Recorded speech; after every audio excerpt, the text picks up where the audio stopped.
बार एक रामनाथपुर गांव में कल्लू नाम का चोर अपने परिवार के साथ रहता था। जंगल से गुजर रहे लोगों को लूटना उसका खानदानी काम था। चोरी करते समय कोई भी कल्लू चोर के खिलाफ कुछ बोलता तो वह उसकी जान लेने से भी नहीं डरता था। फिर एक दिन उसकी पत्नी, अरे आज तुम्हारे जाने का मन है, इतने दिनों से कुछ भी हाथ नहीं आया। ऐसा चलता रहा तो अपना घर कैसे चलेगा? जल्दी से जाओ, लोगों का आने का समय हो गया है। फिर अगर दोपहर हो गई तो कोई नहीं आएगा, तो फिर तुम्हें खाली हाथ लौटना होगा। अरे भाई जा रहा हूँ, अभी 3 दिन ही तो हुए हैं और चोरी से तुम्हारा क्या मतलब है? हाँ, हमें जल्दबाजी नहीं करनी चाहिए। पिछली बार लोग हमारी चोरी के बारे में जान गए थे और पास आने से डरने लगे थे। कुछ समय बाद लोग वापस आएंगे और घटना को भूल भी जाएंगे। ये सब देखकर ही चोरी करनी पड़ेगी। हाँ, मैंने तुमसे कितनी बार कहा है कि मेरे लिए हीरे का हार लेकर आना, पर तुम तो अभी तक नहीं लाए हो। इस बार जरूर लेकर आना। अरे मैं थोड़ी बनाता हूँ ये, मुझे ऐसे लोग मिलने चाहिए जो हीरे का हार पहनते हैं। ठीक है, मैं जा रहा हूँ। फिर कल्लू उस दिन चोरी करने के लिए घर से निकल जाता है। वह रास्ते में एक पेड़ के नीचे खड़ा हो जाता है। मेरी बात ध्यान से सुनिए भीम काका, इस गांव से जरा ध्यान से जाइएगा। आप बहुत सारे पैसे लेकर जा रहे हो। हमारे इस गांव में बहुत सारी चोरियां होती रहती है। ठीक है, ये मेरे लिए कोई नया रास्ता नहीं है। मैं अब तक कितनी बार आया और गया हूँ। ठीक है, चलो चलता हूँ, तुम ध्यान रखना। अरे भीम काका, मेरी बात मान लीजिए। अभी कुछ दिन पहले ही रामनाथपुर गांव के रास्ते पर चोरी हो गई। आप जरा ध्यान से जाइएगा। भीम वहाँ से चला जाता है। कल्लू जो समय की प्रतीक्षा कर रहा था, भीम को आते देख कल्लू उसको रास्ते में रोक लेता है। जो पैसे और कीमती सामान तुम्हारे पास है मुझे दे दो, नहीं तो तुम्हें अपनी जान गंवानी पड़ेगी। अरे नहीं, मुझे छोड़ दो, मेरे पास ज्यादा पैसे नहीं है।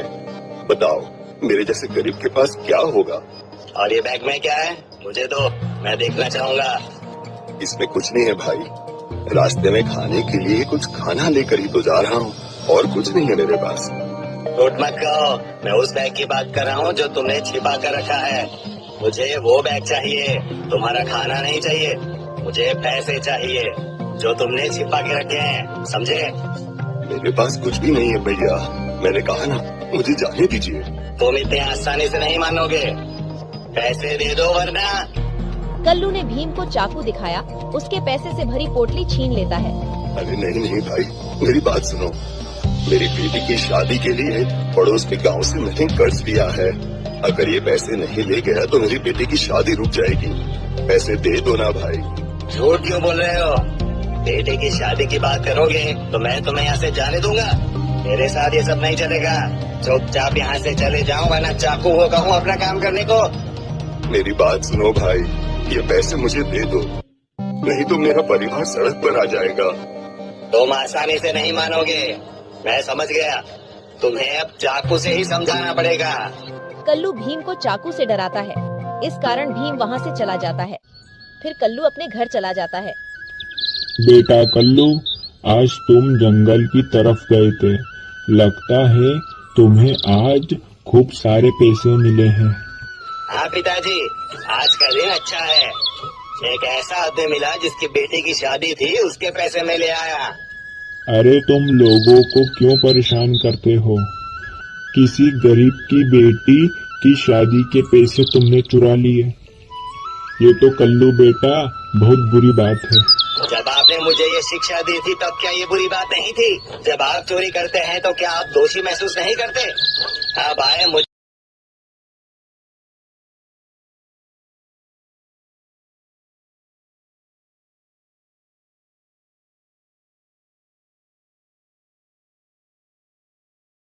अपना काम कीजिए। अब आए मुझे सबक सिखाने, जाइए। मुझे जो कहना था वो मैंने कह दिया, और अब आगे तेरी मर्जी। कल्लू अपने पिता से बात करके वह घर के अंदर चला जाता है। सुनो सरिता, इसे देखो, इसमें बहुत पैसे हैं। 1 सप्ताह के लिए फिर से जाने के लिए मत कहना। वो सब ठीक है, पर तुम्हारे पिताजी बाहर क्या बोल रहे थे? पैसे मांग रहे थे। अरे नहीं, वो कह रहे थे कि मैं चोरी करना बंद कर दूं। उनके हिसाब से ये सब पाप है। क्या उन्हें भी तो चोरी करना अभी अभी कुछ दिन पहले ही छोड़ा है। अब वो बुढ़े हो गए हैं, इस कारण उनसे चोरी होती नहीं है।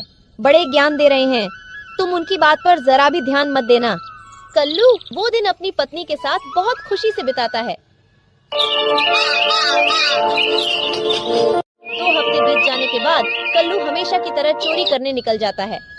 आज मुझे किसी और रास्ते से जाना चाहिए। सुना है कि सैनिक वहाँ पर पहरा देने के लिए खड़े हैं। कल्लू जिस रास्ते से जा रहा था उसी रास्ते से हरी और उसकी बेटी आ रही थी। बेटा थोड़ी जल्दी पैर चला, बस कुछ मील दूर ही अपना गांव है। अपने साथ कुछ घटना हो उससे पहले हमें अपने गांव पहुंच जाना चाहिए। इस रास्ते पर चोर नहीं है पिताजी। हाँ मैं अच्छे से जानता हूँ, ये पिछली बार वाला रास्ता नहीं है। कल्लू ने उन तीनों को आते देखा। लगता है इनकी अभी अभी शादी हुई है, गहने भी बहुत होंगे इनके पास। अगर मैं इन्हें लूट लूं तो 10 दिन तक आराम कर सकता हूँ।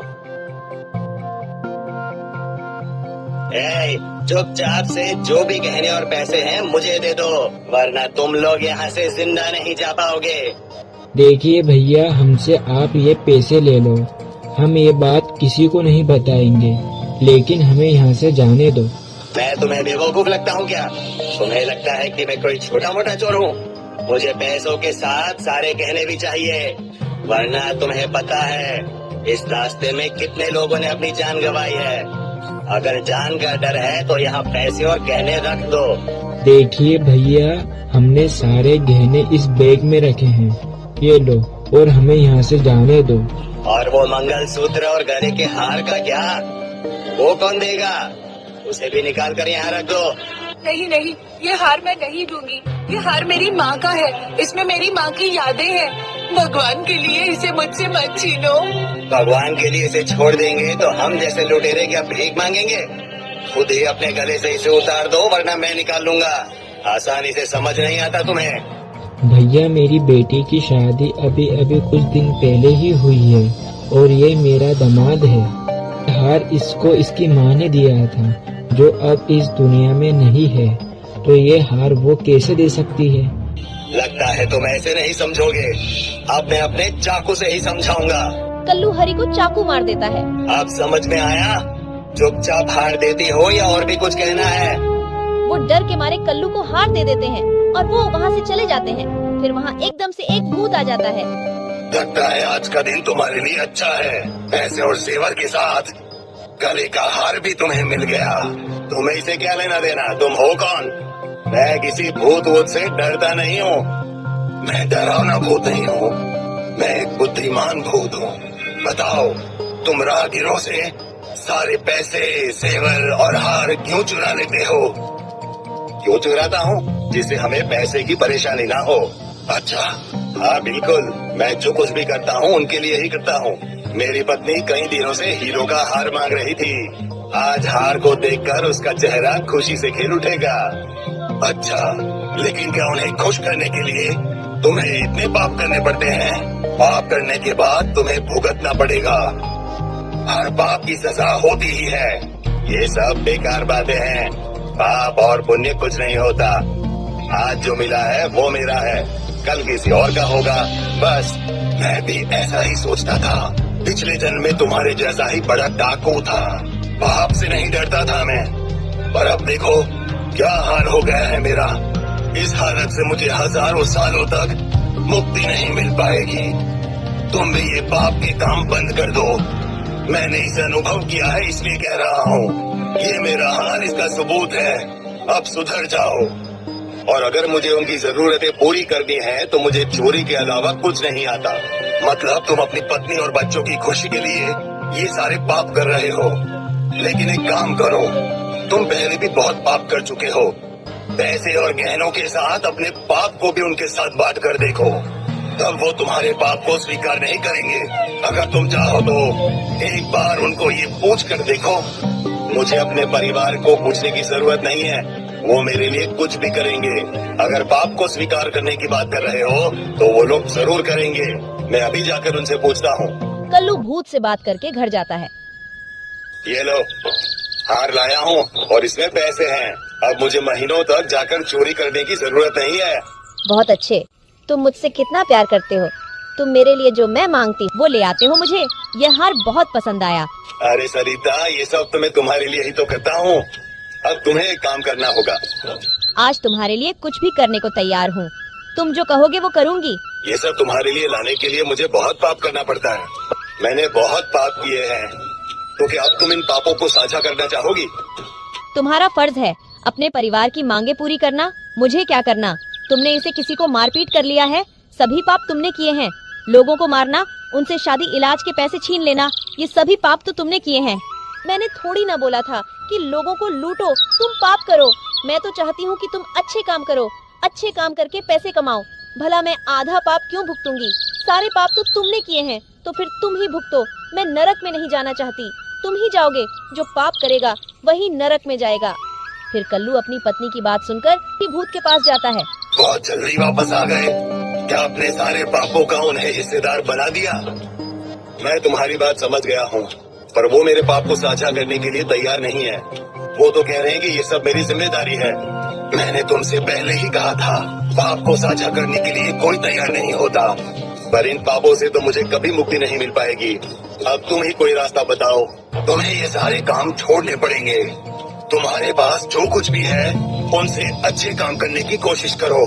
धीरे धीरे तुम्हारे पाप कम हो जाएंगे। ठीक है, मेरी आंखें खोलने के लिए तुम्हारा शुक्रिया। उस दिन के बाद कल्लू ने चोरी करना छोड़ दी और वो खेती करने लगा।